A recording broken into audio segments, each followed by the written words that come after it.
Ladies and gentlemen, boys and girls, we are back. Short hiatus, you know how the business do be, but we are back for episode 21. The grind continues and the Kilted revolution don't ever stop. So I'm thrilled as always to kick off another Scottish Falcons show. To my left, as always, is my good brother, my co-host, and the original Scottish Falcon, Des Stevenson. And before we get into the intros from the chat, it's been a minute since we last touched base. So how are you, my brother? A lot of Falcon stuff to talk about. Absolutely, life gets in the road. That's all I'm saying, mate. Obviously, yeah. So it's quite ironic that we went through effectively 2 or 3 months of absolutely nothing happening, and then just as the season happens, I've got things happening, and you've got things happening. So, unfortunately, what I would say is that nothing gets in the road of the Atlanta Falcons. We're always there to watch them and make sure we're there in spirit. But when it comes to like a 2 hour or a 3 hour podcast, sometimes obviously I've got a business. Sometimes stuff just gets in the road, unfortunately. But here's hoping that going forward, it's going to be us Thursday, Saturday. For the rest of the season going forward, but there's plenty to talk about. Well, plenty to talk about. 100%. And before we do talk about anything, a shout out as always. We've been in the background grinding to get the little bits and bobs done, and there will be a lot of stuff that's already been in the chat that we'll be bringing up a little bit later on. But shout out to some of the guys, some of the frequent flyers that haven't, as I say, that are background flyers, but we see you all just the same. So Smooth C, sup Scotty's good to see you, my boy. Southside Ricky as well. He showed on as well. What's going on? What's going on, everyone? Falcons Nation over everybody. Man already knows. And it's a pleasure as always to see you, Ricky. Sonia, as always, Lady Birds in the house dropping the red and blacks. So as I say, we're thrilled to see you all as always. We hope to bring you a great return show because we have been, I think you guys use it in the States, chomping at the bit to get back. Life does take over sometimes when you run your own business and things like that. But at the end of the day, Sunday is still game day for us, first and foremost. So everything else can fall by the wayside. The missus is told, look, you won't be able to find me for 3 hours on a Sunday. You know why? So let's let that just be as it is. But yeah, just as Des says, like talking about the show, this is the return show, episode 21. So we're going nowhere. Just had to kind of pump the brakes just a little bit, get a few things logistically sorted, as I say, behind the scenes, little few things sort of in real life, if you will. But in terms of ongoing goals, the 2 and 3 hour sort of mega shows, we will still do those now and again, special occasions. If we've got a big game coming up against the Aints, if it's division clinching, Super Bowl win. Yeah, absolutely. That'll be a 10-hour show. 10-hour show. That's some fever you've got coming on, brother, and I think it's catching. And believe me, I don't drink, but I'll tell you, if we win the Super Bowl, it's going to be a 10-hour show, and every hour I'm getting drunker and drunker and drunker. You know? Hell yeah. Hell yeah. For the ones that are putting on the subtitles in hour 1 of the show, it's not going to be a good show for you by the end. I'm just warning you all now. Just a couple of drunk Scotsmen shouting at the wall. Aye, Tampa Bay. Aye, we're beating you, Tampa Bay. We're beating you. You know what I mean? It's gonna be such a show, and you know what? I think people are gonna may well single that out as the best show of the season. So I'm looking forward to that, and I hope it does materialise, man. But yeah, in terms of like the lengths of the shows, we're going for more an hour and a half. But we're not going to put too much pressure on ourselves. At the end of the day, we're just thrilled to get on and talk Falcons between ourselves, even if y'all weren't with us. But we're even more thrilled that we're getting so much love, not just in Scotland, but as I say, back home in Atlanta, our spiritual home, our second home as well. So we're thrilled to be back. That's all we're going to say about that. So we're opening ourselves up to more sort of breaking news. So you will see us popping on even for a few minutes here or there to keep you all in the loop. So it's going to be a big season ahead. As I say, the grind don't ever stop. So yeah, that's all we wanted to say. So we appreciate you all for your patience. And rest assured that there's more to come from the AFN International Camp. Rumour has it that Southside Ricky's been sitting in his room for the last month waiting for us to come on. So I know. Really appreciate it, Southside Ricky. He's been waiting for the next show to come on for a month. So yeah, we never meant in any way to cut your wings, brother. So as I say, we appreciate your patience, and we're back now. So no need to bang your head on the wall anymore. That your boys are back. The boys are back in town. As I say, we don't want to get copyright striked, but if you know that tune, then as I say, then get it on. But as I say, like, first and foremost, in terms of breaking news, there's been a hell of a lot going on. But one thing that I did pick up on, and this is something you might know a little bit more about, is all I seen was that it was a hamstring issue. He got a knock in week 2, quarter 2 against Minnesota. But starting cornerback AJ Terrell Jr., he missed essentially the second game in a row against Washington. So have you heard anything, Des, about his ongoing prognosis? Has there anything come out about how he's feeling? Is it day to day, anything like that? Can you give me some more info on that? Yeah, I mean, Raheem Morris had said that it's week to week. So I think they're confident, from what a few of the reporters have said, that they're confident it will be back for the Bills game. Obviously, we've got the bye this weekend. Strange that all our shows are on when the Atlanta Falcons ain't playing. But I mean, if they'd have thought it was going to be long term, they would have put him on IR, which is it would at least miss at least 4 games. So they're obviously confident that he's going to be back within obviously the next week or two with the bye week. I think the Buffalo game, I think is that Sunday. I think that's prime time, isn't it? So again, yes, that's right. Crazy hours Sunday morning. And then we've got the San Francisco game, which is, I think, is it Monday night? I think that is our Monday night game. Yeah. So again, crazy time for us. It's like what, 1:15 in the morning over here. But they're obviously confident that he's going to be back. It might not be, actually. It might be later than that, because if we're in the Bay, that's West Coast. So you're talking 3 in the morning. Right. Okay. So I need to double check. If Buffalo's at the Bends. So I think correct me if I'm wrong, but I think we might be going to the Bay, which means add another 2-3 hours, mate. Aye, so it's 1:20, 20th October, okay. In the morning. So I'm assuming is that us? Is that? Aye, so that is from Levi Stadium, one of the stadiums I've been to. Okay. So nice stadium. Went there for WrestleMania. That's when WrestleMania was there. So absolutely amazing. Hopefully, like the guys, when they were ready to go for WrestleMania, we can bring some fight for that one. But yeah, as I say, bounced back in a big way, Ricky. That was a big win for sure, and we needed it. As I say, with AJ Terrell out as well, we were glad to see that there was no Jaden Daniels and no Terry McLaurin. So we were blessed in that regard. I'm just going to come out and say it. I'm glad that they weren't there for that one. And shout out to Miss Christie as well.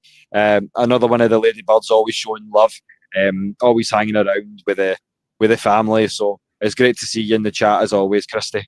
As I say, Des, it hopefully is back for Buffalo, because they're going to have a lot more threat for us than even Washington did. So he's not the perfect corner, but we need him. Wouldn't you agree? Listen. The one thing I would say, which was beneficial for the Commanders game, was that he wasn't missed. I think Mike Hughes played well. You've obviously got the lockdown secondary with some of the boys there that we'll talk about later on. But when you've got somebody like AJ Terrell, who effectively has been I wouldn't say one of the best. He's probably he's top 10 maybe in corners in the NFL. And we didn't miss him on Sunday, which is phenomenal. But from that point of view, the better, the more good players you've got in the secondary, the better. But I'm hoping he's back. But again, I think Mike Hughes stepped up. I think D. Alford had some phenomenal plays as well. I think he get caught out for one. But again, it just seems to be that this Jeff Ulbrich defense is just took a big step up. And that's something we'll cover a little later on too. And just to agree and also piggyback your point, you can't have enough good depth when it comes to that secondary and that pass defense. And Ricky agrees too. He's suggesting that we could well look back into bringing back CJ Henderson. And for depth's sake, I wouldn't argue against that. I think CJ Henderson has a lot of skills that are transferable. And I wouldn't complain at all to see him back in the mix. Shout out to Mad Mike as well. As I say, he was showing love in the messenger chats earlier on. So we know it's been a minute, but it's good to see you. But it's good to see you as always, my brother. But yeah, as I say, now that he is back, there's a lot that could potentially happen if he is back in terms of the Bills game. But if he's not, I would rather, as I say, give him the time to make sure he's 100%. But if we don't have him, then as you say, guys like D. Alford, although D. Alford's a high risk, he also comes with some high rewards as well.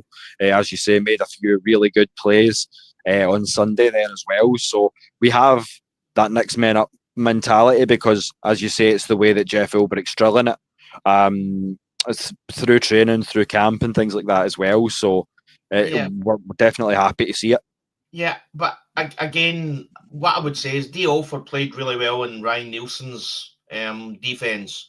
He struggled last year in Jimmy Lake's defense, but whatever Jeff Ulbricht's doing, I think Jeff Ulbricht's got that gift that he can look at players and see how they play and effectively know what position he wants to see players in. And I think he's done it with D. Alford. Mike Hughes, again, he had a few great plays as well. And again, you've got obviously the rookies and all that as well. But I would say when you talk about AJ Terrell not being missed, that's a big positive. Well, it's a big positive. And again, 100. That all comes down to, I think, the way that Jeff Ulbricht's setting up his defense. 100%. And again, shout out to Ricky. Great takes as always, guys, all around. So he's given D. Alford a lot of flack, but he's also glad that he's been proven wrong and he's looking really good this year. And I want to single out a special announcement. I knew that I kept it in the logos for a reason. So the boss lady, the first lady of AFN herself, as it were, Miss Maggie T, is in the back and she's making a special announcement. So we're going to pull that up and give the lady and the rest of the channel, all of y'all that are in the building, the Ladybirds or any of the AFN family or Flowers, because we have finally reached that special threshold of 4,000 subscribers. So as always, AFN, the voice of the fans, the voice of all the fans, when you tie in that international brand headed up by ourselves, Des, and as I say, it's a huge milestone to pass that big 4K. So congratulations, Maggie. Congratulations to all the rest of our fellow teams, the creators. So continue to like, as I say, the grind don't stop here. We're just getting back into it ourselves, but keep pushing because. As I say, every like, every subscribe, every share, and every comment that you make, every question that you ask us, just makes our shows better. So as I say, keep it coming as well. And shout out to Corey as well. He says that he thinks CJ Henderson's in the practice squad, and I think you might well be right. No, I thought they released him. I thought they actually just released CJ Henderson. If you can pull that up and quickly double check what the status is. They were quick to release him. Let me see. Maybe I'm wrong. Let me see if I can No, let's keep up the up to the minute facts, because as I say with CJ Henderson, I'm not 100%. But as Maggie says, we can't thank you all enough for your continued support on all things AFN. So the amount of passion that you guys have shown, as I say, not just ourselves for putting the shows together, but yourselves for being here every Thursday, every Saturday to show love, to make all your good points and have your voices heard as well. Is such a great honour and privilege for us. So just keep the support coming. Yeah, he's not on the practice squad. That was one of the things I was going to say about CJ Henderson. We were really quick to release him, and I don't think we released him during the time where it was a case of we were releasing the players to then bring back into the practice squad. So again, what we had a chat again. Whatever happened, he just wasn't shown. I mean, it was a first round pick. He just wasn't shown what he was drafted for. So Southside Ricky said, we released him a couple of weeks ago. Okay. Yeah, no, that was fine. As I say, a little bit slow on the uptake, admittedly. I've missed a few bits here and there, so that was why I just wanted to stay up to the minutes. We appreciate you all on that one as well, and thank you, Des, for double checking for me there. But yeah, as I say, he wouldn't be the worst guy to bring back. But as I say, if we cut him that early in the process, then that says to me that we didn't see what we wanted to see from him. And given the cuts around the league, we should have another look at corner, certainly. But maybe CJ's not the guy.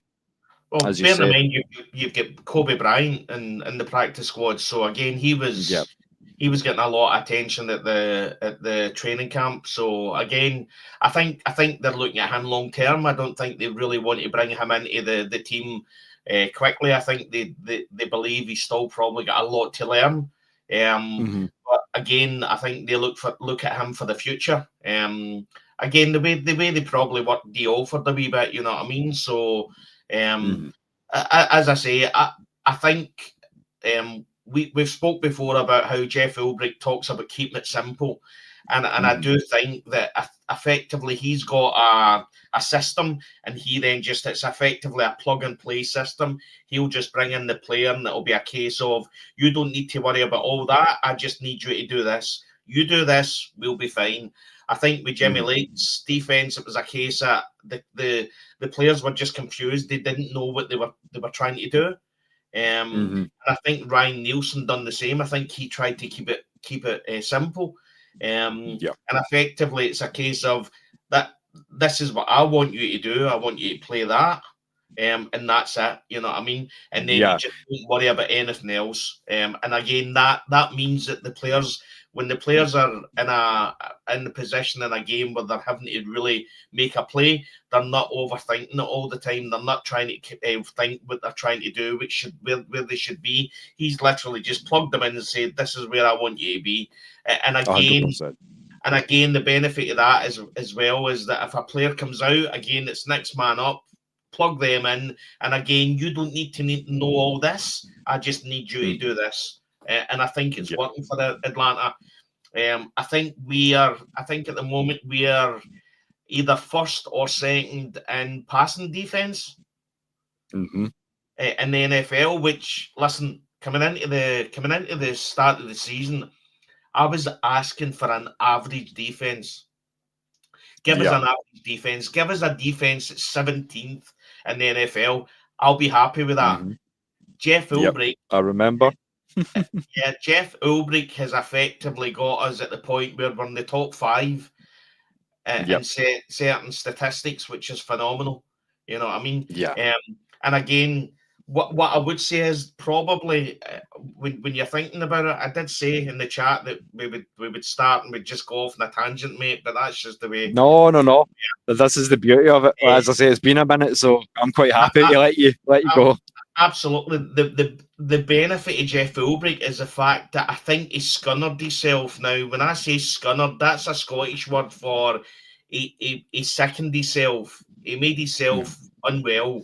So effectively, scunnered himself with the Jets when he was the coach there when Salah had been fired.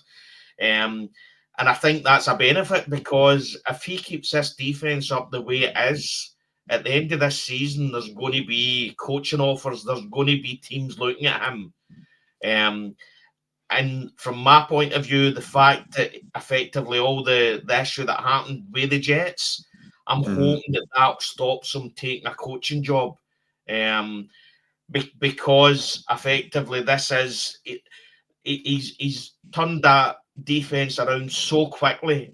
And remember, when we're talking about this, we're talking about a first year in Atlanta, a first year defensive coach. You know what I mean? It's a defensive coordinator. So he was with Atlanta before, but I think he was linebacker coach.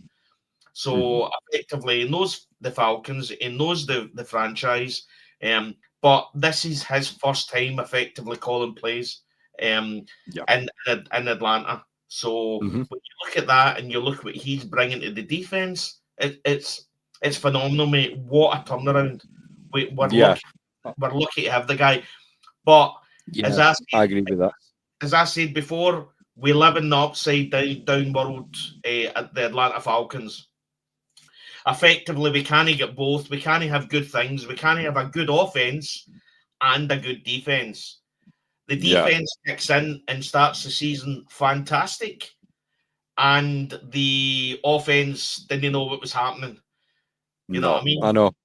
But now we seem to be finally almost getting it. I mean, I know we weren't playing an A squad in against Washington, but at the same time, the offense did give us a little bit more to root for.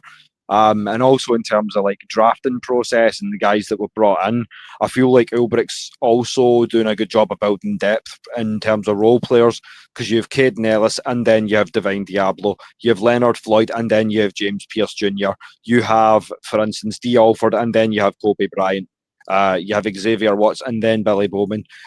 And you see what I'm saying here. He's always seems to have, he's built the defense to the point where we've got, right, everyone knows their role to a certain extent. There's a little bit of flexibility or room for positional flex here and there. But essentially, you know you're going to be a Mike. You know you're going to be a defensive end. But you know what I'm saying? And obviously, we've got two levels to that as well, which is always good for, obviously, if the first number one does go down. So I feel like it's not just in terms of his play calling ability, which has shown itself this season. It's also in terms of, obviously, he's clearly had a high, a strong voice in the draft talks as well, and that's obviously been quite apparent. But it's great to see it all kind of manifest and play out. But again, well, as I say. But if you look at how he was with the draft when he was banging the door and banging the room and everything, it was phenomenal, because effectively he's seen these players and he said that's the players I want. What I would say as well is that is the benefit of Jeff Ulbrich. And listen, I'll put my hands up, Will. See, when we brought in Jeff Ulbrich and they said that Jeff Ulbrich was going to be the defensive coordinator, I was not a happy man, because I thought to myself, we're going back in time, we're going back to the 2020s. In the 2020s, it wasn't a good year, you know what I mean? It certainly wasn't a good year for us, you know what I mean? No. Give the guy due. He sat in his first interview and he said that the man he is to what the man he was then is completely different. And again, fair play to him. The other thing I like as well is when he's looking at the draft, he's looking at, I keep on saying, he's got his system and he's looking for players that will fit in with that system. You know what I mean? And effectively, if any have known, there was a soccer coach called Alex Ferguson, who was from Glasgow, who went to a team called Man United, and that's how he done it. He had his system and he brought players into that system to play that system, and it gave them phenomenal success. Jeff Ulbricht's doing the same, and again, that's exciting for the next man up, because what he seems to be doing with his players, if you look at Jesse Bates III, and you then look at Xavier Watts, you know what I mean? Similar players, the same kind of player. So effectively, he's saying, next man up, I want somebody like him to bring into the scheme. And 100%. And it just makes everything better in terms of when, from an oppositional standpoint as well, you can see the guys going, damn, I've just got rid of this guy, and this guy's exactly the same. So I completely see what you're saying, Des. And thank you, Maggie. We are absolutely thrilled to be back. And you can tell from the excitement and the fact we're just going off into tangents that we're glad to be back. Absolutely. Fantastic. What's happening, Kev? 6-Man K down in the chat as well. Good to see you as always, brother. As I say, a lot of supporters. I can see right now that there's 20 of y'all watching, so that means so much to us. Yeah, and we're going live on X on my channel as well, so that's getting people in. Yep. So anybody that's looking through Scottish Falcons on X, really appreciate you coming on. But believe me, you'll get used to me getting off on a tangent and start shouting about things and getting excited, and it's just the way I'm with my Falcons. But I mean, what I would say is, well, not getting away, the fact that we've played 4 games, and the fact that we've got Bijan Robinson, Kyle Pitts Senior. I've got to admit, I much prefer this Kyle Pitts Senior to that Kyle Pitts Junior. You know what I mean? He's to be a better player.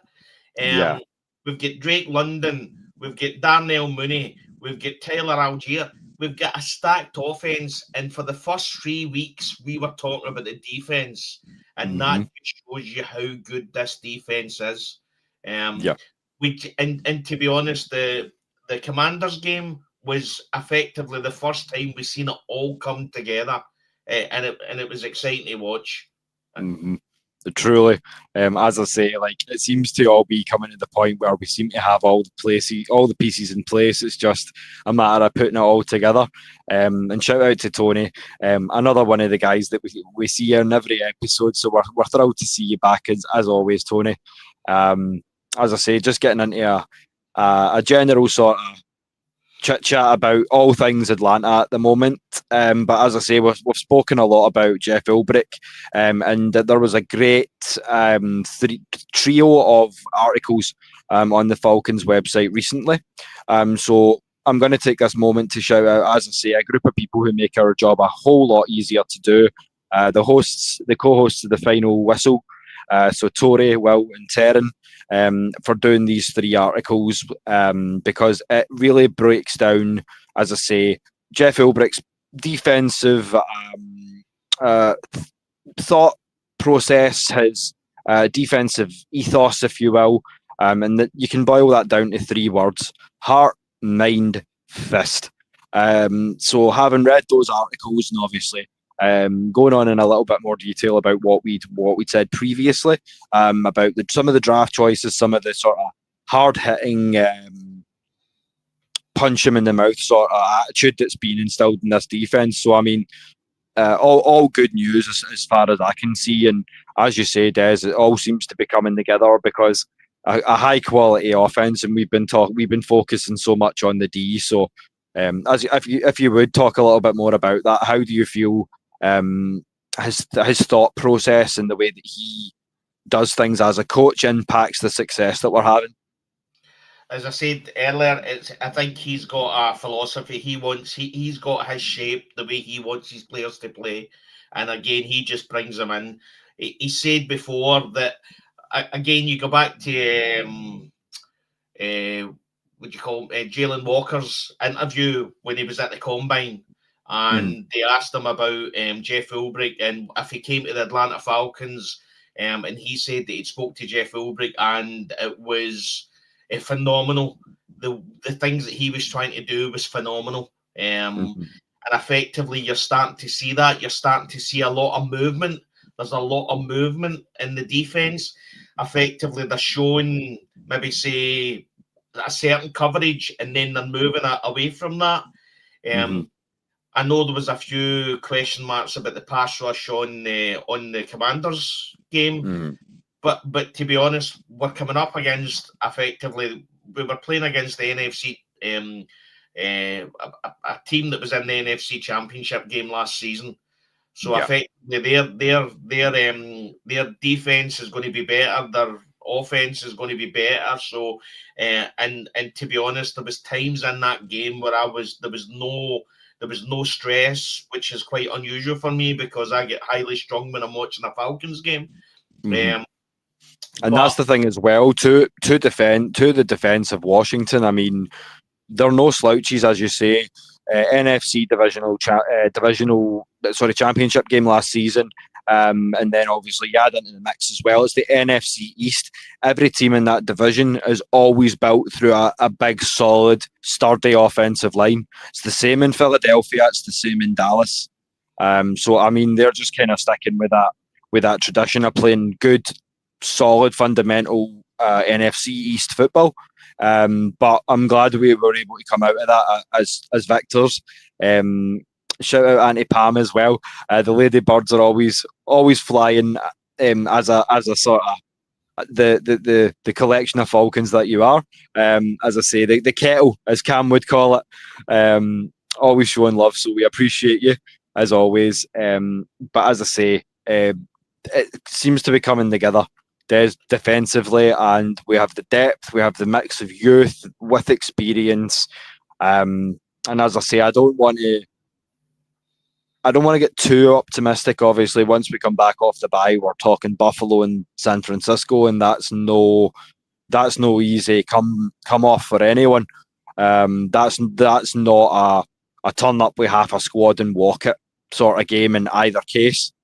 So I feel like we need to be prepared for that, but I feel like also we have the tools, both in terms of offense and defense, to get the job done. Wouldn't you agree? Yeah, well, at the end of the day, if you want to be the man, you have to beat the man. You know what I mean? Yep. Effectively, you've got the Buffalo Bills, who are probably at the moment one of the best AFC teams at the moment. You've then got the San Francisco 49ers, who at some point we're going to have to kick out. If we meet them in the divisional rounds, if we get into the playoff at some point, if they make it, they're going to be there, and we need to deal with that. So effectively, we're 2-2 at the moment. The next two games are really going to show us what this team is and what it's made of.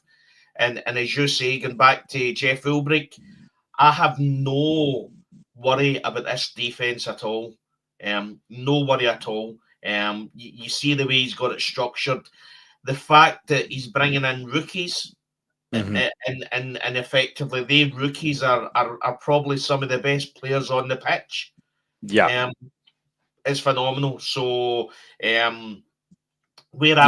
you say, like some of the naysayers. I mean, like at the early part in the season, I mean, I know 4 rookies on defense is a lot to start, but I feel like it's been self-evidently proved that we made the right call starting those 4 guys.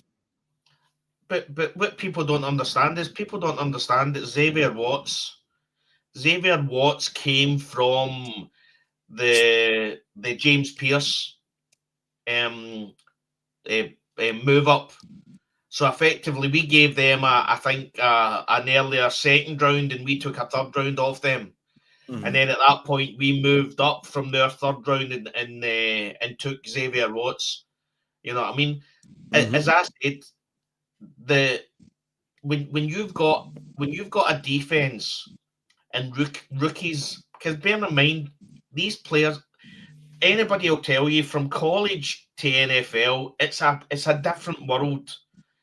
It's literally it's going from a mini to a Ferrari. It's both, they're both cars, but they're just in a different world, and that's what college football and the NFL is like. And for us to have, and bear in mind, these ain't just rookies that are in like maybe the defensive line where they've got a whole load of players there that they can hide behind. These are effectively players that are in Xavier Watts is in the secondary, so effectively he messes up, that's a touchdown. That could be a touchdown.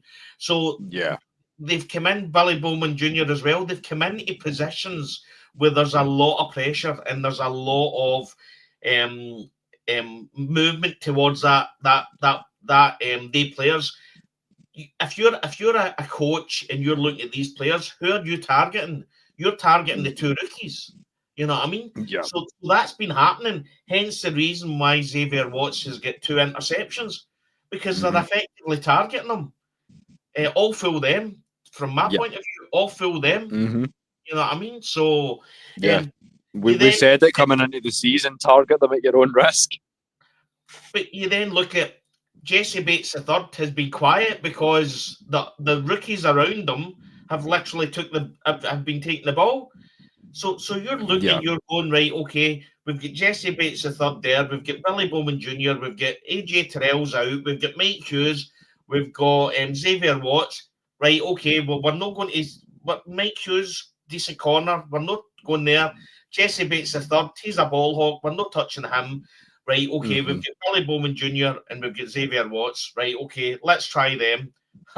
Bang, bad idea. Xavier Watts. you know what I mean? So obviously he's won some accolade today. Well, yes, he certainly has, and we'll get into that a little bit after the Washington game. But there were certain flowers handed out on offense and on defense. So yeah. But as Ricky says, that defense is turned up. As I say, like we promised you that, like, from what we seen coming in terms of their college stats, their little bit of film that we were watching coming in when we took those guys. And as I say, everyone likes to go like, no, the Falcons are going to Falcon when it comes to draft season, and oh no, they're giving up draft picks and they're moving around again. But I feel like it always proves warranted. I said it when we took Julio. I said it when we took McGarry and Lindstrom. I said it when we took Bijan. There are certain players that you need to just get the job done.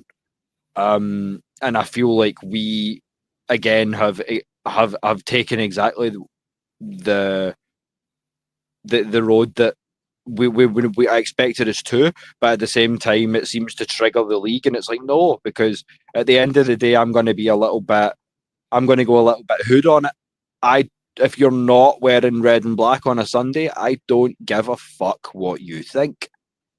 That's just the end of it for me. But yeah. Maggie saying about the Scottish pronunciation for turn up. Turn up. Turn up, aye. Turn up, aye. Aye. They've no turn up, or they have turned up.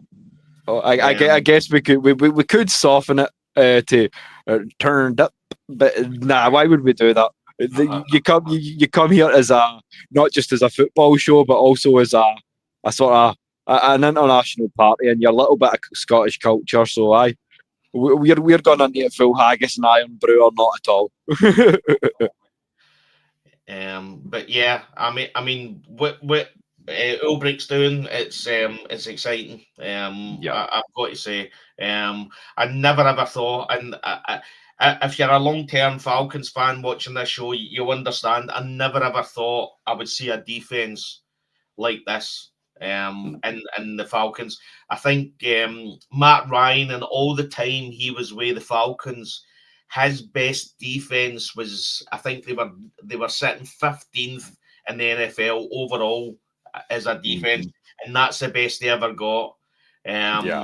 We're now at a point where we're effectively in the top fives for certain statistics, which is phenomenal. I think I seen a statistic as well on on sacks. I think 11 games it took us to get the same sacks we got in the last 4 games. 11 games last season, which again is just. But again, we all knew that the defense was broke. We all knew that the defense was bad. I think Ryan Nielsen gave us a wee bit of a glimpse of where it could be, and then obviously Raheem Morris came in and for some unknown reason decided to bring Jimmy Lake in and not keep Ryan Nielsen. But he's made amends. He's made amends with Jeff Ulbrich, definitely. And I want to take a second as well to address one of the comments in the chat from Southside. So he's saying he can see us getting more defensive talent through the draft from here on out, the way that we used to draft offensive talent. And I can see that because I feel like we're getting there, but I feel like we're not there 100% of the way. So the only two places I could really see, I would bring in maybe one more high round corner just to compete. Not that Mike Hughes is at all bad, but I would bring in one more guy to throw into that mix. And I would do the same on the defensive line, especially on the interior, not so much out on the edge. Would you agree with that, Des? Maybe one more linebacker as well on the outside, just for kind of depth's sake. But in terms of kind of draft picks, I feel like offensively we're pretty set. Maybe one more tackle, just obviously given that Jack Nelson isn't panning out, but it's only a very small time that he's had to adjust. So Jack Nelson could well maybe come into his own, but only time will tell. You know what I'm saying? I mean, from my point of view, if you're telling me, well, we've not got the first round pick, but if you're telling me that the player that we're going to pick that in our first, it'll be the second round, it's going to be a cornerback. Unless it doesn't fall for us, it doesn't help the fact that AJ Terrell has been injured a few times. So, and again, he's dealing with an injury again. I would say cornerback's probably one of the positions that I would really want to strengthen the depth on it and bring somebody in. I mean, you look at obviously the O-line as well, but I mean, give Elijah Wilkinson his flowers, as you say. Yeah.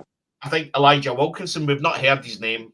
And I seen I think it was one of the Atlanta Falcons guys saying that if you don't talk about him, then that's a good thing.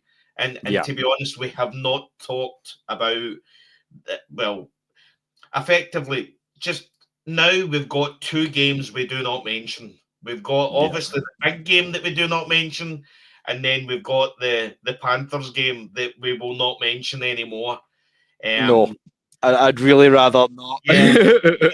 But apart from that, I think everything's been doing well. We should have bet Tampa Bay. We should have took it to overtime. Tampa Bay Buccaneers, and Koo missed the field goal.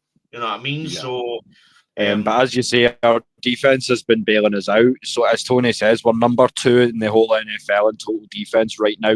So even if we put Potter out a little bit, you're still looking at maybe a top 6, top 8 defense in the league if we can keep it going, if the right bodies can stay healthy, and things like that as well. Because as Maggie said, not just last season but in a lot of years prior, we have not looked good at all from that standpoint.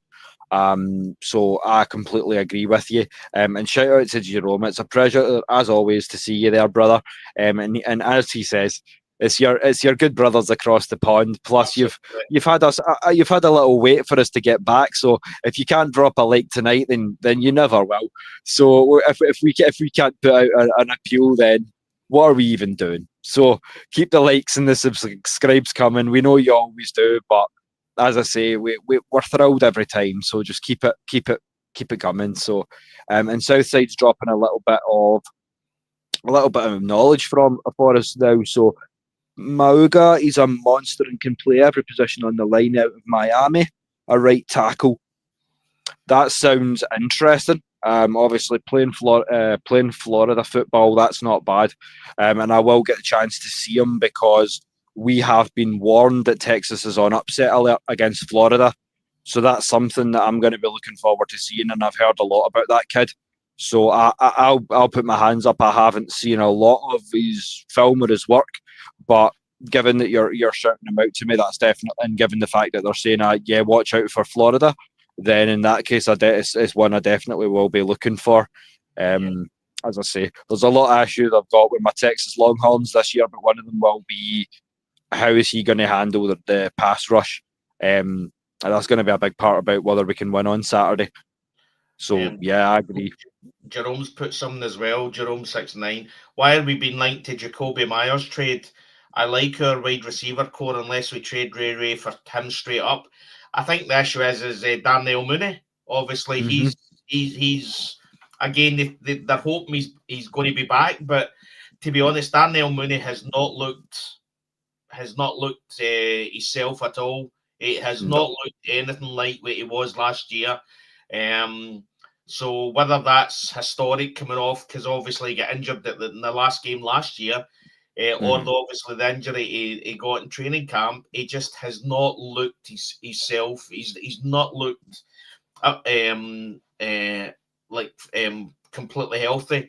And if you look at it, I mean, Kyle Pitts is getting a lot more passes and getting targeted more than Darnell Mooney, which is something that I didn't think I would see. Ray has missed he's dropped quite a few important throws. So again, he's not looking as to be honest, for a few of the games, the offense really looked out of sorts. I remember watching Arthur Smith's offense, and in my words, I always used to say that it was very bitty. You just it would flow. It would literally do a drive right down, effectively easy. Then the next time he'd come in and they'd literally get 20 yards and they'd have to punt it. It was very, very bitty. And for the first few weeks, the offense was bitty. And again, it's a shout out to the people that wanted the main players to play during preseason. Yeah, 100%. And that's the thing. It's like if we'd maybe, and this is where you kind of, as I say, put the devil's advocate into it. If you don't play your starters, this is what can happen. Teething problems. Obviously, in hindsight, what do you want to do? Because you've got early divisional games, so I can definitely see the logic to both sides of that argument as well. So it's kind of what do you want? But as I say, I think like we're getting there. As we've said a few times tonight, like already, I feel like we're getting there. We're not 100% there, and maybe it's going to take another draft process to do. As I say, we're not the finished article yet, but there are so many positive signs for a team that's lost 2 games in our division already. There is a lot to kind of be positive about, as I've said. But that's the issue. It's 2 divisional games we've lost. You know what I mean? Yeah. So effectively, at some point, I don't think we're not. We're not competing with the Panthers to win the division. Listen, we're not even talking about that game. That game was, I mean, it's what you would call an anomaly. I mean, it was just nothing went right. Penix Jr. just didn't look. He looked jittery, and the calls weren't coming in time. He was literally still standing there with 10 seconds to go before he actually started looking at the defense in front of him. It just didn't work. But again, I'll say again, the Falcons would be a phenomenal team if they just stopped making the silly wee mistakes. Yeah. It shouldn't take us getting absolutely pummeled against the Panthers for them to decide that Zach Robinson has to come out of the booth and stand at the sideline. Not at all.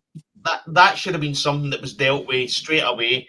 I've never liked seeing coaches up in the booth because effectively, if you're one, as Bijan Robinson says, that Zach Robinson says to him literally in the first quarter, I should have been down on the sideline all along. Well, that should have been his call. That should have been. I mean, what I would say is, and again, Raheem Morris is the head coach. Raheem Morris has been in Super Bowl winning teams. Yeah. Right. So he sees what works and he sees what doesn't work. You know what I mean? Effectively, he must be looking at this, and it happened last year as well with Kirk Cousins when the calls were coming in late. At some point, somebody has to say, or Raheem Morris has to stand up and say, right, for the start of this season, I want you on the sideline. You can communicate with the players, you can pass on your instructions quicker to the players, and the players can talk to you better and effectively communicate what they're seeing from their view. You know what I mean? listen, understand if you're up there, you can look down, but they've got other people up there to pass all the information on to the coach. You know what I mean? Yeah. It shouldn't have. Yeah, that's what I'm saying. You've got the nice black and red headsets, just like myself, so it can be filtered down. But it shouldn't take us getting pummeled by the Panthers to effectively tell them, well, this isn't working. We all could see it wasn't working. For the first 3 games of this season, we were saying that doesn't work. We're watching the calls coming in, and they're literally. Michael Penix Jr. is a rookie. It's his second season, but he's played 7 games. He can read a defense, but he needs time to read a defense. And this wasn't giving him enough time to read the defense. But why does it take us getting pummeled 32-0 with the Panthers to make a decision? That's how I'm saying the Falcons, just if they'd stop making these silly wee daft mistakes and effectively grow up and be adults about it, and make decisions and make hard decisions, and effectively for Raheem to stand up and say, this ain't working, I'm seeing this ain't working. Just like last year with Kirk Cousins, we had 5 of the worst quarterback play, 5 of the worst games a quarterback play last season that you're ever going to see. And Raheem Morris didn't stand up and say, after second game or the third game, it has to go. It effectively took us nearly getting beat by the Raiders, and Desmond Ridder played for the Raiders, that effectively then made a decision, right, this needs to change. Yeah. See, it doesn't work, Raheem. Make the change. I am not an NFL coach. I have never played an NFL snap. I've never played a football snap. But even I'm watching and I can see that there's issues with the calls that get in. You know what I mean? So what's getting discussed in the background when games aren't getting played? Yeah, and that's the thing. And as Maggie says as well, maybe we earned this punch in the mouth because maybe it will be something that makes the coaches go, nah, enough is enough. And one thing I will say, I don't know if I completely agree with Miss Sonia there about Raheem's got to go. But one thing that I will say, and I have been waiting almost 4 weeks to say this, and again, trigger warning if you don't like the colourful language, but you want the truth. But if you lose 30-0 in a divisional rivalry game, and you come out smiling and mincing around and hugging out with the opposition and thinking like it's some kind of party, as an Atlanta Falcons head coach, I cannot stress this enough. This is not the fucking look. There was no will either offensively or defensively in that Carolina game. And as a coach, not just as a head coach, as any coach in that franchise on that night, it was a fucking shambles. And that's all I'm going to say about Carolina. So I'm glad that we were able to make the adjustments to take the win over Washington, because it's made me... There's no Carolina Panthers ain't beating anybody 32-0 anywhere this season. You know what I mean? But Bryce Young, whatever you say, Bryce Young is not the answer for Carolina Panthers. And to be honest, the way that the longer they continue, so be it. They're effectively they'll never, apart from Cam Newton, that season 2015 was it 2015. They've been average and bad at best. So and they picked the wrong quarterback. I think Bryce Young is not the answer. But the longer it takes them to work that out, the better. To be honest, it's better for us. But to actually lose that game, I mean, I'm literally I've got my son on the phone while we're watching. So he's at work. I've got my son on the phone saying, "Dad, what the hell is happening?" And he was like, you were the one that convinced me to support the Atlanta Falcons. And I don't know what to say. I'm literally, at this point, I mean, I think he's given me up for adoption. I think he wants to get rid of me. It's like, what are you doing to me? But again, I always said it was all about the way we come back from that. That was embarrassing. You know what I mean? What I would say is that we get rid of the wide receiver coach. Yeah, Ike Hilliard. But again, there was history. You could see that there was things that were happening with the wide receiver room. There was like they were going wrong ways and things like that. And we put it all down to, well, they haven't really been playing pre-season, all that kind of stuff. But obviously we don't know what's going on in the background. But and to a certain extent, I agree. But at the same time, even if you're a rookie, even if you're coming from a relatively high level college program, which for 98% of the guys who enter the league, it's going to be from a Division 1 football program. As such, you know what a route tree looks like. So I don't want to know. Get your head in the playbook. Know what pattern you have on what play. So you're not coming to the point where you're going, oh, is that a 10 in or is it a 12 in post? Read your playbook and it'll tell you everything you need to know. But again, another thing on this coaching staff, effectively we've played 4 games this season. In the last 5 games, we've lost twice to the Carolina Panthers. Yeah. That's on the coaching staff. Yes, sir. I agree. Jimmy Lake was gone quickly straight after the season, after that game. You know what I mean? This was Jeff Ulbricht's defense, and to be honest, they tried their best, but the offense just, it was tough to watch. It was tough to watch. But again, they bounced back with the Washington. Again, if you're, as you said earlier, we're 2-2. And if you'd have picked the 2 games that you thought they would have won and picked the 2 games you thought they would have lost, it would have been the Vikings and the Commanders that we lose, and we beat the Tampa Bay Buccaneers and we beat the Panthers. Yeah. Again, that's frustrating for me, Will, because that should have been, we should have beat Tampa Bay. I don't think Tampa Bay, listen, they're a great team. And with Todd Bowles, they will always be well managed and well coached. Yeah. And to be honest, with Baker Mayfield, guy's the most underappreciated quarterback in the NFL. The guy is he's a phenomenal quarterback.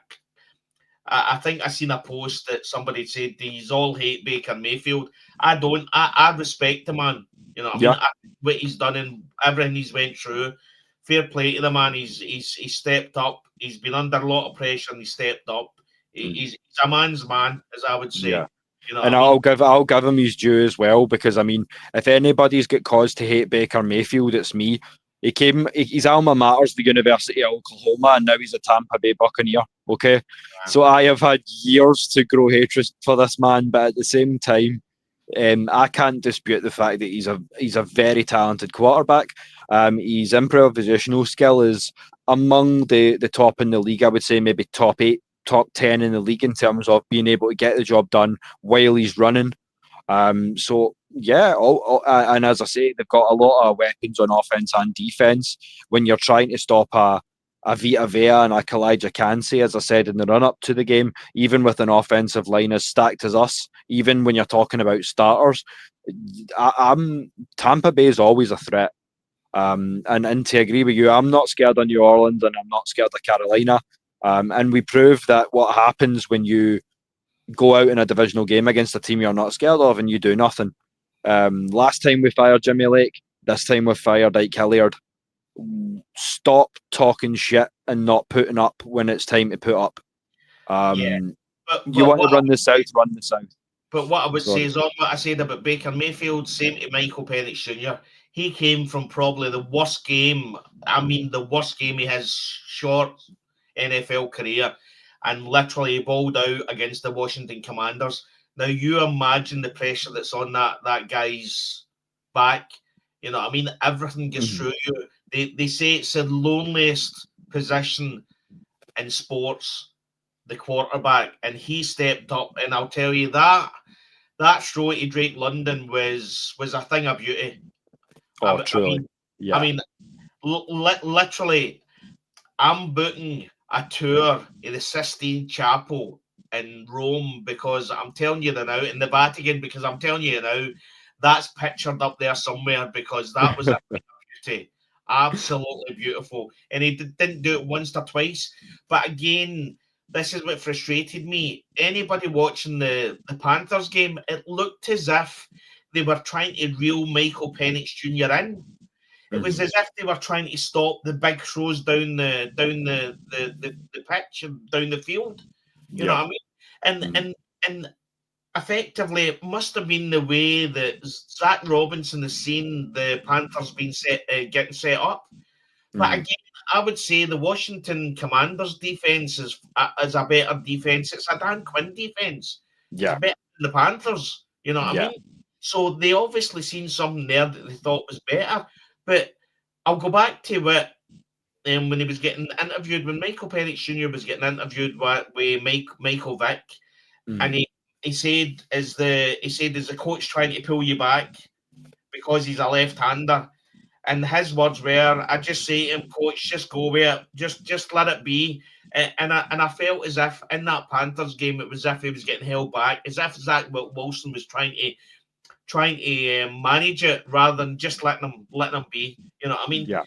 He had an interception against the Commanders, and he bounced back the next one as if nothing happened. So he's got a tough mind. He doesn't care about interceptions. He just bounces back, and that's what we want to see from a rookie. And I'll give him his due. On Sunday, he balled out. He was phenomenal. Yeah. Michael Penix Jr. was phenomenal. So it's that whole Rocky Balboa mentality, especially as a rookie. It's not how many times you get knocked down, but how many times you can get up and keep swinging.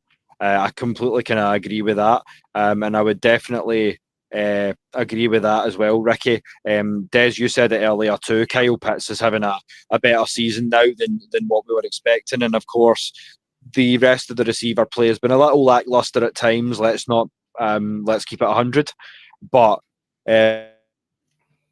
seen today that he's number 5 among all tight ends league-wide in receiving yards.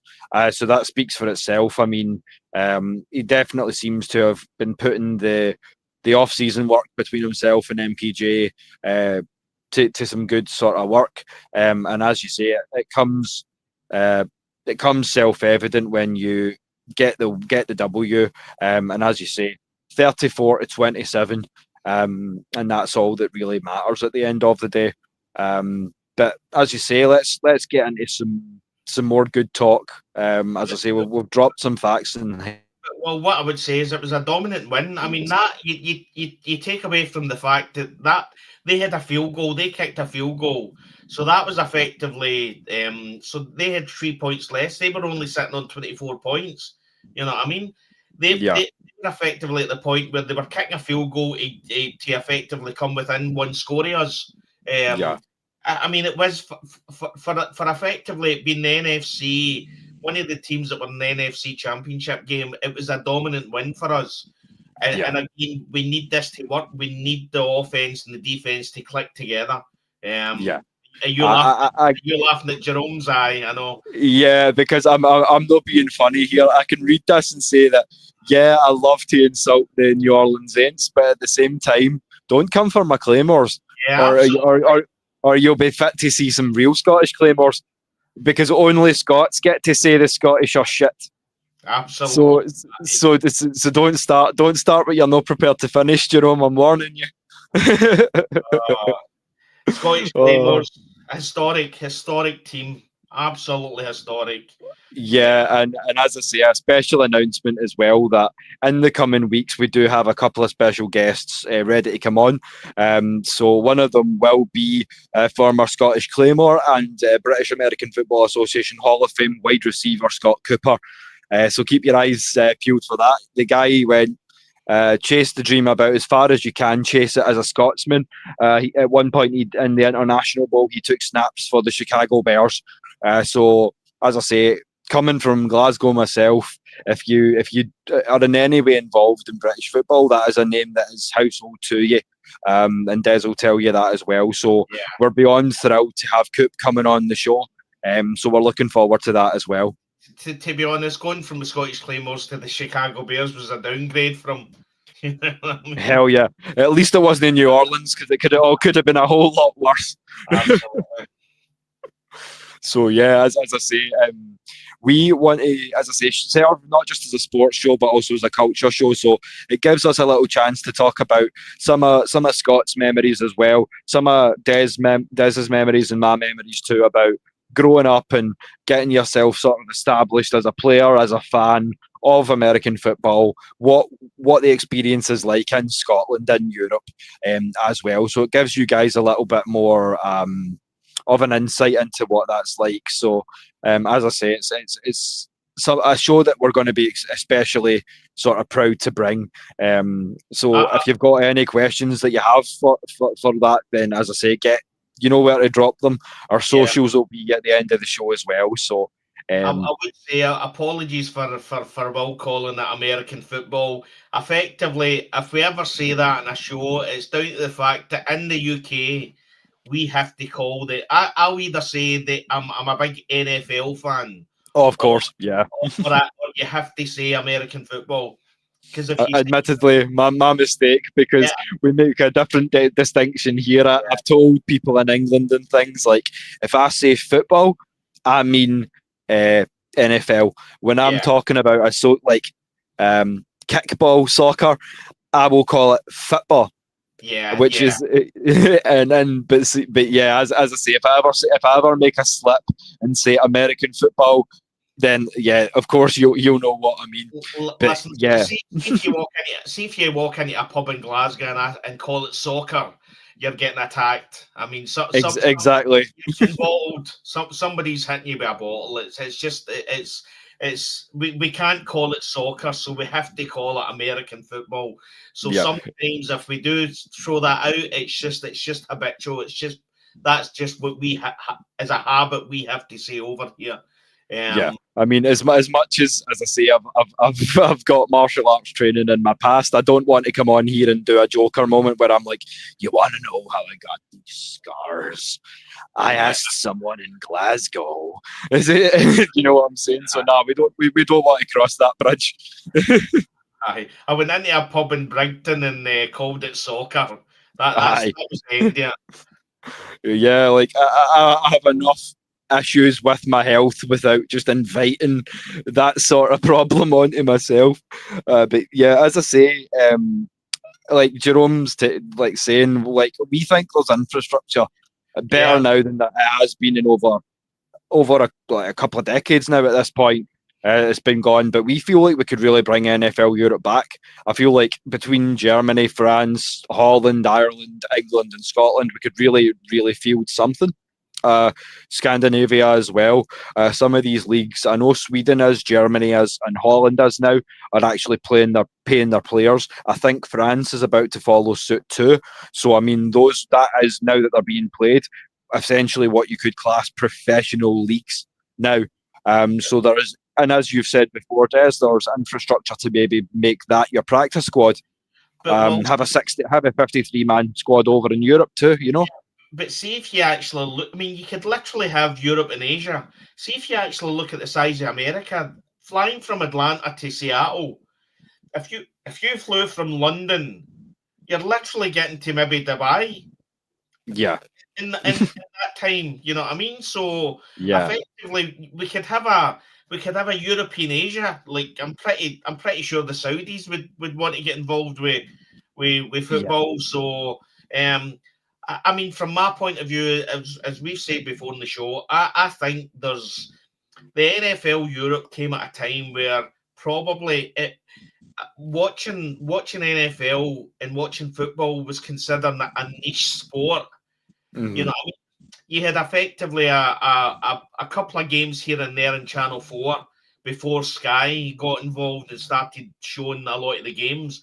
But now effectively you can be walking down the centre of Glasgow and you'll see somebody walking past you with one or two or maybe three people walking past you with different NFL shirts on.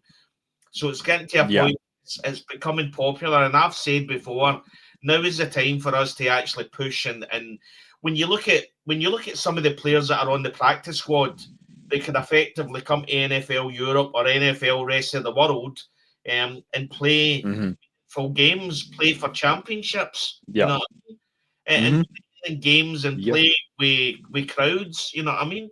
And you look at the players that have been cut that are effectively maybe going to go to the Canadian Football League or they'll go to the XFL, you know what I mean? Effectively bring them in and play them in the NFL Europe, rest of the world. I think if you got the Saudis involved, then I think it would pay for itself. You know what I mean?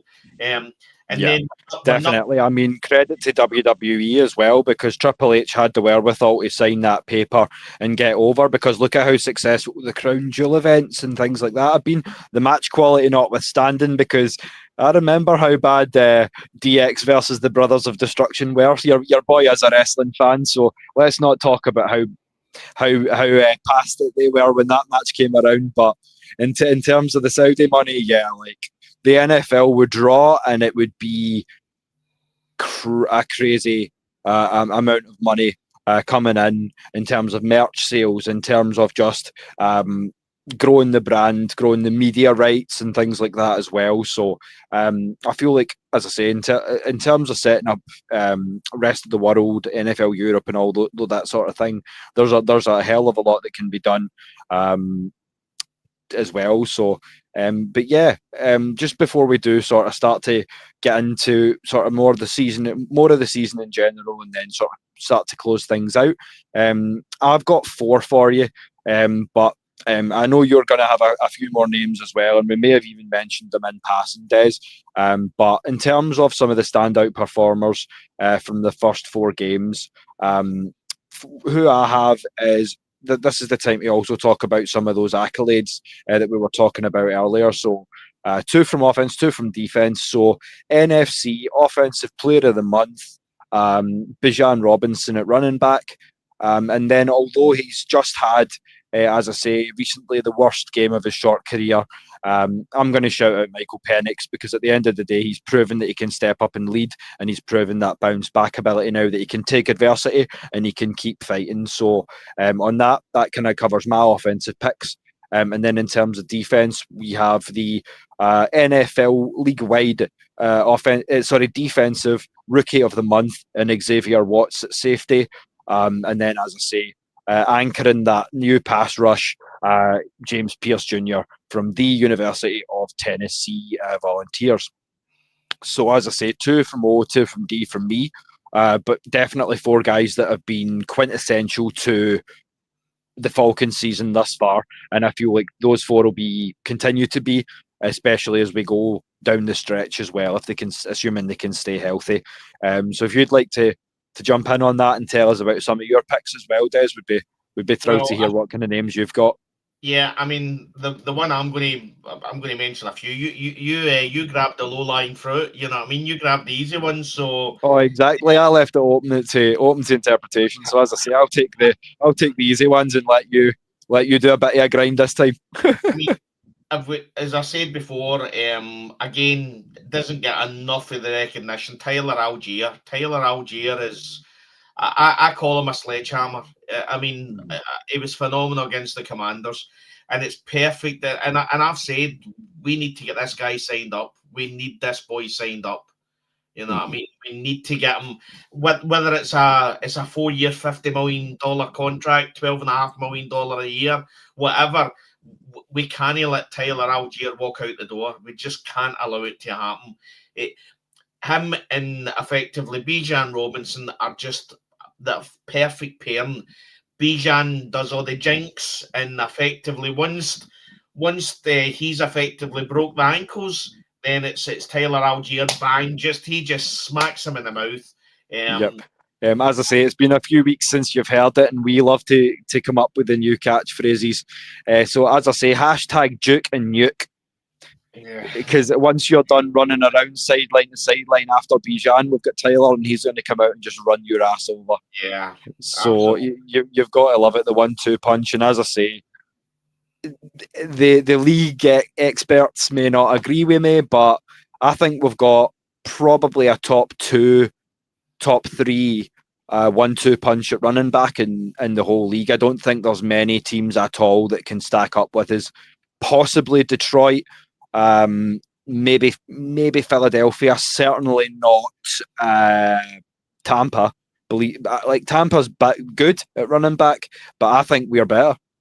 Yeah, I mean, as I've said before, Tyler Algier could be the RB1 in probably 15, 18 teams easily. Yep. The other one I'm going to shout out, which again, Terry Fontenot, fair play. Divine Diablo. I mean, Ricky agrees with you there. Yeah. He has been an absolute monster, that man. What a signing.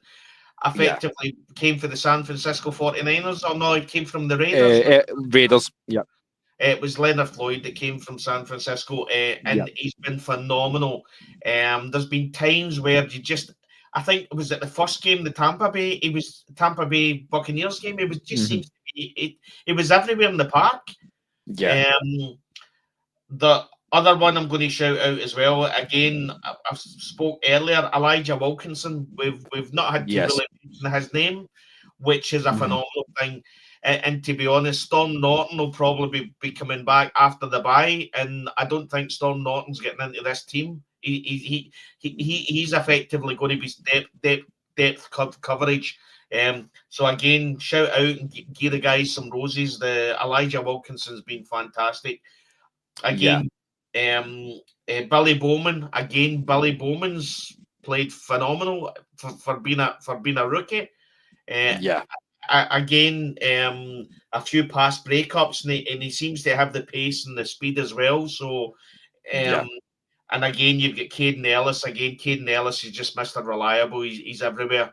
And again, he's slowly trying to kind of take that Mr. Falcon moniker on that defense that maybe Grady Jarrett had in years past. That sort of almost, well, I was going to say almost a leader on that front seven, but at this point, how do you pick a leader on that front seven? That's a tough conversation. But again, another one to shout out is Zach Harrison. Again, he seems to be effectively the main man in the pass rush. So he's played really well. So I mean, it's as south side Ricky says, Xavier Watts definitely for defensive rookie of the year. Definitely. And I'm going to throw one more in there when you were talking about the defensive line pressure. I feel like Brandon Dorlus deserves a shout out too, because we've seen a lot of good work out 5'4". Have you seen that wee video? No, when Bijan Robinson catches the ball, Brandon Dorlus is sitting there and he's like watching it, and it was like, I mean, the guy, like, I always remember back to Frank Darby, the wide receiver that we brought in. And he never really got a lot of playing time, but he always brought a smile to my face, because he was always happy, and he was always up for a laugh. And to be honest, it's a tough game. And they work hard, and you have to have your laugh. But you can just see Brandon Dorlus is just the guy that's just making everybody laugh. I mean, as I say, a lot of these players in the pass rush were brought in, and effectively it's took a wee bit of time for them to get going. Which, if you look back in some of the best pass rush players in the last 10 or 15 or 20 years, they all had slow starts. It took them time to get into it all. So we're now starting to see that. But listen, the future's bright. There's a lot of young players in there. But we have to go back to talk about the best, and I am saying this, the best player at this moment in the NFL and Bijan Robinson, and it's Bijan. Bijan, he literally came out and says, forget what my mommy says, it's Bijan. I like getting called Bijan. You know what I mean? So I mean, that man is, I'm sorry, but NASA needs to land a craft on this man's head and take samples, because that man isn't from this planet. I'm convinced you're right. That is some sort of creature that has come from the netherworld. Like, I don't know quite how to explain it. And as I say, he's kind of, when you're saying about that, Ricky, he has kind of surprised me too. He has kind of appeared off the radar. He was one of the names that I thought maybe could have made some sort of progression, but to this level has surprised me too. So yeah, I would definitely agree with you. But yeah, as I say, when you're talking about the future is bright, I would 100% agree. But at the same time, we can't not salute the past.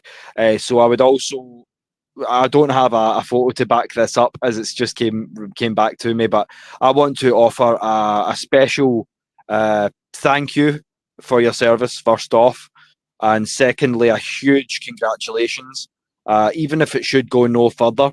But in our opinion, I think it goes without saying, we want that gold blazer for you. So congratulations to defensive end maestro, Mr. John Abraham, on being selected or nominated, I should say, to the Pro Football Hall of Fame in Canton. So congratulations, big man. Could not be prouder of the work you've done.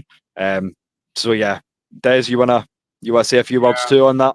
Yeah, I mean, effectively, he's missed every day. Well, maybe not this season, but every other season after he left, he was missed because he the best way I mean, he left a shadow.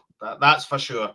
He left a shadow, and effectively, I think we're only at the point now after 13 years. Was 2012 his last? I think you might be right. Yeah, 2012. Yeah, so 13 years when we're at a point where we're trying to replace him. So that says all you need to know about how good that man is, or how good that man was. You know what I mean? Yeah. And to be honest, I'm shocked by how, I think we've only got, is it 1 or 2 players that we've actually got in the Hall of Fame? Yeah, it's a very small, very small. I think one of them, it just wasn't an Atlanta Falcons player. He played for, I think, Deion Saunders is in there. I think, is that right? Yeah. Yeah, I'm pretty sure. Yep. Again, 4 seasons with Atlanta Falcons. The rest was somewhere else. So and again, Tony Gonzalez is in, as much as you and I both love the double H, but he's a chief. He was a chief Chiefs player. So and I mean, let's keep it 100. He was a Hall of Famer before he ever touched base in Flowery Branch. Yeah. To be fair. Yeah, Julio Jones and Matt Ryan are going to definitely get in. But we need to be in a position where statistically we've got mostly Atlanta Falcon players. They've played mostly with Atlanta Falcons in the Hall of Fame, because when they're actually standing at that over that bust and they're playing all the highlights, it's all us. It's all Atlanta Falcons. That's what I want. You know what I mean? Mm-hmm. And to be honest, there's very few players that are in the Hall of Fame that you can statistically say were mainly Atlanta Falcons players. So that needs to change. Yeah, and as I say, it's going to be a good start when John sort of leads that charge. Because as I say, I know he's known also as a New York Jet, but he played a significant amount of time here too, not just 3 or 4 seasons, and not to neglect the contributions of either Deion or Tony. I would not begin to condescend on 21 or 88, so don't take that in any way as derogatory. But at the same time, I want career-long Atlanta Falcons enshrined in Canton. So I completely see what you're saying on that one, Des. I agree. But yeah, as I say, we've covered in long or short a lot of Claude Humphrey. I think that might well be your other name there, Jerome. I'm not. Yeah, as I say, there's a lot of names that we could drop that should really be in there. Terence Mathis, Keith Brooking, Roddy White. There are names, Michael Turner, as I say, Obi Mahaley. There are names that we could throw into the mix that you really could consider candidates, but as I say, maybe the stats aren't quite what they're looking for, or they've not greased the right palms in the right sort of ways, as you say. I just think they can't see past good players and bad teams, because historically Atlanta Falcons has been a bad team. You know what I mean? So it's only. I mean, I started watching them at 2008, so that's when they drafted Matt Ryan. So I mean, before that, it wasn't great, but No, not at all. And thank you for the update, Maggie. Apparently, Roddy White is nominated as well, so I'm thrilled to know that, because he was one of my favourite Falcons, sort of when I first started watching as well. So I'm thrilled to see Roddy go in. He's more than earned his place. And Michael Turner as well, was he nominated? Michael Turner, the burner? I would hope so. I've not seen anything to that effect, but if not, he really, really should be. Because as I say, that's a guy that ran in a very similar way to the way that Tyler Algier runs as well. Just head down and get ready for contact. Absolutely. So yeah. We don't want Tyler Algier to turn into the Michael Turner, the Falcons, and go to another team and have a Hall of Fame career. We want Tyler Algier to be here. And to be honest, the salary cap, well, the salary for a good running back, even if you pay him running back one, it shouldn't be any more than $12.5 million a season. And to be honest, he's worth that all day long. I would agree. As you say, he will start on more of half the teams. You said 18, it may even be 20 or slightly more. But I mean, there are a lot of teams that he would be RB1. So I have no qualms whatsoever, like yourself, in paying him that sort of money. He clearly deserves it, and it keeps that 1-2 punch intact, because I think that can be extremely damaging to opposition defenses for years and years to come. I'm extremely happy that the work that we've done to put this offense together as well. So yeah, just to, as I say, confirm, and off the back of that there are 8 nominees for the Hall of Fame. There is a video included which we don't have time to watch right now, but we will get back to you on that for Saturday's show. So there are some names nominated, as I say, for Atlanta Falcons Hall of Famers, and here they are here. They are running back Warwick Dunn, defensive end John Abraham, wide receiver Roddy White, running back Todd Gurley, kicker Chris Boswell, offensive lineman Justin Blaylock, defensive lineman Mike Johnson, and running back Michael Turner. So congratulations to all those guys. And apologies that I did not shout you guys out earlier. But now that I've seen that list, that is the full undoctored list for you of the nominations from the ATL for the Pro Football Hall of Fame. So yeah. We shouldn't talk about Todd Gurley, I don't think. Well, we could, but we won't. The touchdown that should never have happened. Matt Ryan stands and says to him, "Whatever you do not score a touchdown. Do not cross that line." And then he runs up and then staggers. Seemingly, he was on an incentive to effectively for touchdowns. Okay. When he done that, I think so. There had to be some justification like that, man. You don't like there wasn't, surely. I know, but listen, shout out to Todd Gurley. When you actually see the yards he done and the time that he was really, really healthy, it's phenomenal. Absolutely phenomenal. Truly, like as I say, I know that health wasn't with him by the end of his career, but in his prime, when he had that short run, the man was electric for a minute. So credit where it's due, as I say. And again, for all 8 of those guys, thank you again for your time and your contributions to the Atlanta Falcons. And as I say, in the case of John Abraham, you can chill now. we've finally found a couple of guys who might be able to fill those cleats just a little bit. So maybe the worry time is finally past, Des. And absolutely. So what we'll do now, as I say, for the last 90 minutes, I'd wanted to keep it to myself because we don't like to jinx anything first off, and we don't like to keep our eyeballs on the numbers. But we have broken a record here in episode 21. So this is the most viewers we have had in one show. We spiked over 30 for most of the show, and at one point we hit a record of 38, which is the most people we have ever had watching the Scottish Falcons show podcast at the same time. So, as I say, we know that we've had a few things to sort, but we're back now and in a big way, breaking records, taking names, and kicking asses. The Falcons love to do.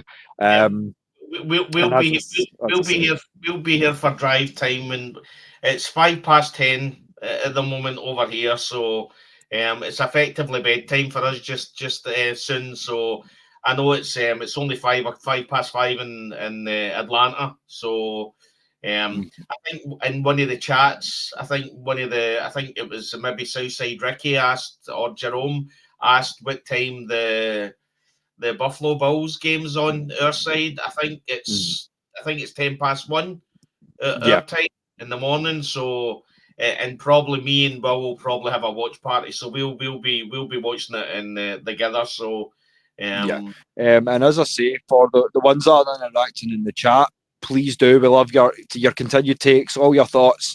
We try to get through, if not all of them, then it's certainly as many as we can. For the frequent flyers, and I tend to reference you by name. So for the guys and ladies in the chat who enjoy this show so much and make it what it is every week, then as I say, get in touch with Cam. You'll get him on Facebook at 10Camo1 or ourselves, because it is we do head up the watch party on here. We don't do it live because Coach handles that, but we do our own little private watch party as well. So if you want to come on, have a laugh, as I say, 18 plus, because the language will get a little dark at times, just given the fact that A, we're Scottish, and B, we're Falcons. So as I say, it completely goes with the territory. But as we round off, then, as I say, there are so many of you here. So as I say, we're on all platforms now. So as always, you can find me on Facebook, Twitter. I'm now on TikTok as well, but we'll be getting the Scottish Falcons pages up and running soon. But in the meantime, you can find me at Will the Thrill Waddle. If you don't find it under the full spelling of WADDELL, then you will find it under the spelling under which I have it on here, which is WAD-L, which was my dad's old web tag. So as such, it was only right that I continued the legacy. So you'll find me on there. So get at Will the Thrill. And as I say, if you want to be part of it, we have as I say, 2 shows a week. Going forward, there may be slightly more, but we do have a group chat as well for anything that's coming up, sharing links, sharing StreamYards and all that as well. We do also have the watch parties for all the games as well. So for the ladies and gents who are so frequently here to show the love, then by all means join the Kilted Revolution. You know where to get us. As I say, Des, for yourself, it's still just X, isn't it? For as I say. So effectively going forward, we will be. I'll always be on X. So I'm X. So you'll get me at Scottish Falcons. So and obviously shows going forward will be 8:30 on a Thursday night, which is effectively 3:30 Atlanta time. And also Saturday, we do Saturdays, which is again 8:30. When you're you can have us on in the background when you're watching the college football, if you're into college football. So again, that's 8:30 UK time, 3:30 Atlanta time. Or if you're not able to watch it and you're watching maybe the Georgia Bulldogs, then you can obviously always rewatch the shows as it's when you're ready to watch. So and that's the beauty of YouTube. And also on that note, what we will be doing as I say, we've been pushing for it for a long time, building the audience and things like that. So our contribution to AFN will not stop. So do not think that diminishes by any margin what we're doing here. But the Scottish Falcons will be doing independent content as well, because, as I say, there is stuff that we want to talk about that is going to be broader than this. So we want to get into some college football ourselves. We want to get into some pro wrestling. We want to really have some fun with it. So, as I say, the shows are maybe going to be slightly shorter in general, but by all means, as I say, keep your eyes peeled if you like wrestling, if you're into college football, if you're into maybe even baseball, basketball, some of the broader sports as well, then keep your eyes peeled and let us know what you want to see. We'll be thrilled to take a look and cover it for you, whether it's Georgia Bulldogs, Texas Longhorns. As I say, we could go on all night because there's so many college programs. And Des, I know you're in it for the love of the game and for the fun, because I know you've not specifically picked a team yet. Yeah, so effectively, Georgia Bulldogs were doing so well. When I really, I mean, it probably about 3-4 years ago, I started really getting involved in the college football. So I felt, I mean, I'm an Atlanta Falcons fan. I'm an underdog, so I felt it felt strange picking them. So effectively, I just enjoy watching college football. I'll just watch any game.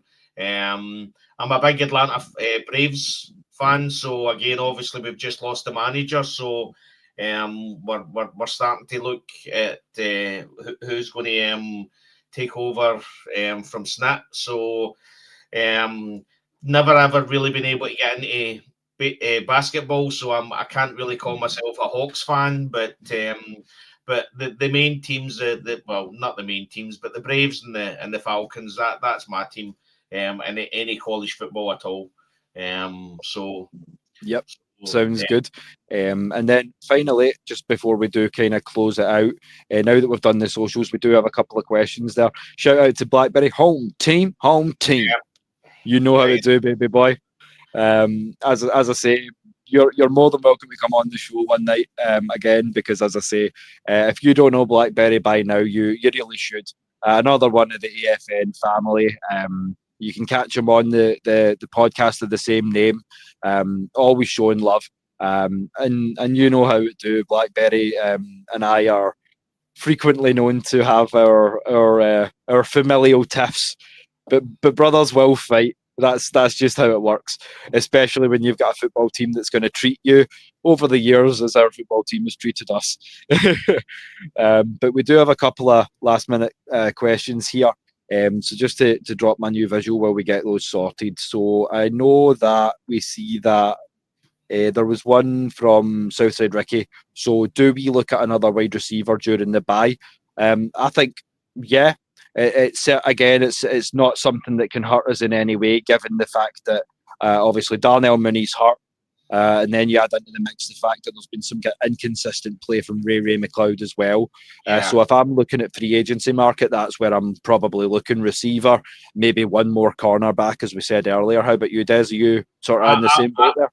Yeah, absolutely. Again, we had a chat one of the videos we done, and I said that the depth at wide receiver I was really happy with. But I just don't think Ray McLeod.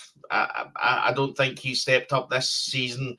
Darnell Mooney's injured, you know what I mean? So, so effectively, at the end of the day, we're only loyal to the team. You know what I mean? Whatever's best for the team. Yeah, and that's it. And as I say, I know we get we get colourful and we go on some rants and some tirades sometimes, but damn it, it's our show. And we earned the right. But with all due respect, you guys appreciate so much in us that we ain't scared. We ain't going to back down from giving you guys the facts as it is. If it ain't right, we're going to tell you it ain't right. So, as I say, as always, thank you for keeping it here. Thank you for keeping it with the Atlanta Falcons International, and thank you for keeping it with the Scottish Falcons.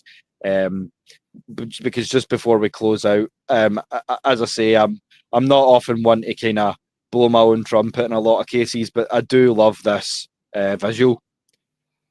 Always remember that no matter how hard it gets, we love our ATL. Absolutely. So as much as we've said it before, Des, it's an abusive relationship at times, but we can't walk away, can we? At times, it's all the time. You know what I mean? So, but you know what our catchphrase is. You know what I mean? It's Yep, and as I say, I'll drop it tonight. You've not heard it for a few weeks. So if there's ever a chance to drop it, we end every episode with it. So thank you, Ricky. And I think if he's not careful, he might just do that. Absolutely. But as I say, join us on Saturday because we'll have a hell of a lot more to get into. As I say, it's bye week, so we can talk a little bit more around the league if you want us to do that. You can get at us on the socials, as we say. But until then, thank you all for joining us, for making this a record-breaking show, for all of your takes, for all your love, your passion and your support, for helping us break with the AFN main channel, 4,000 subscribers, for tuning in and for putting up with all the madness that you get. So from myself, Will the Thrill, from the original Scottish Falcon, from Des, as I say, our closing thoughts, as always, are that pain is international, but so is passion. Good night, ladies and gentlemen. Thanks again. Thanks.